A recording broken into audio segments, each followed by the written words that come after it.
Hi vlog, welcome to my guys. Shout down.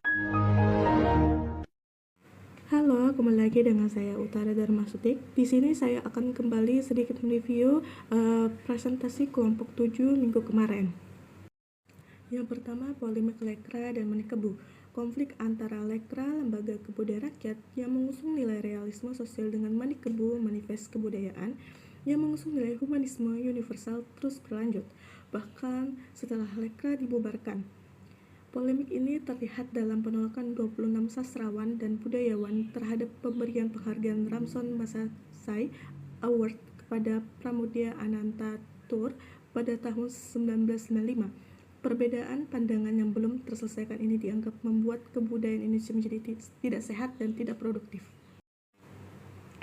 Sastra angkatan 60-an periode ini diwarnai dengan pergolakan dan pertentangan antar sastrawan yang mewakili kepentingan kelompok masing-masing.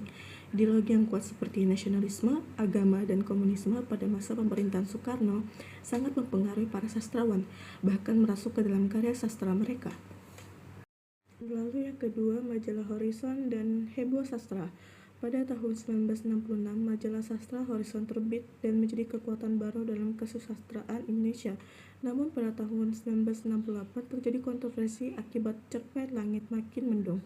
Karya Kipan Jikusumin yang dianggap menghina Tuhan, H.B. Jasin sebagai redaktur majalah sastra dipenjarakan karena dianggap bertanggung jawab atas penerbitan cerpen tersebut.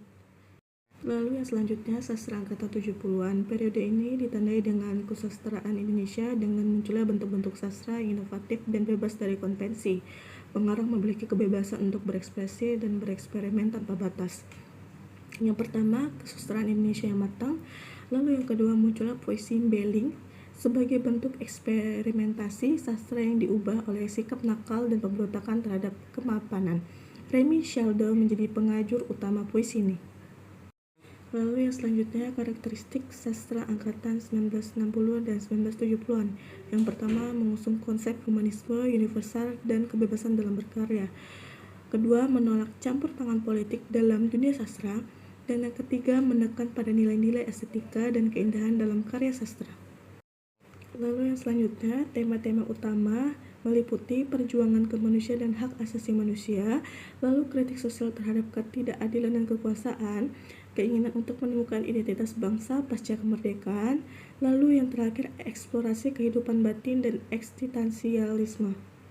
Lalu selanjutnya gaya penulisan yang meliputi yang pertama, puisi cenderung lebih ekspresif, simbolik, dan penuh kritik sosial. Lalu yang kedua, cerpen dan novel menggunakan gaya realisme yang kuat dengan tokoh-tokoh yang mengalami konflik batin dan konflik sosial. Lalu yang ketiga, banyak karya yang menggunakan sudut pandang penceritaan yang lebih bebas dan eksperimental. Lalu yang terakhir, perkembangan dan perbandingan sastra angkatan 60-an dan 70-an. Sastra Indonesia pada angkatan 1960-an dan 1970-an memiliki karakteristik yang sangat berbeda. Angkatan 60-an didominasi oleh pertarungan ideologi antara humanisme universal dan realisme sosial, sedangkan angkatan 70-an lebih eksperimental dan terbuka terhadap berbagai bentuk baru dalam sastra. Sastra 70-an juga ditandai dengan berkembangnya sastra populer yang lebih ringan dan mudah dipahami masyarakat luas. Periode kedua ini memberikan kontribusi besar terhadap perkembangan sastra Indonesia hingga saat ini. Perkembangan sastra pada angkatan 60-an banyak dipengaruhi oleh politik dan ideologi yang tajam pada masa pemerintahan Soekarno. Pada angkatan 70-an, pengaruh berusaha untuk lebih bereksperimen dalam karya sastranya. Thanks for watching. Please subscribe.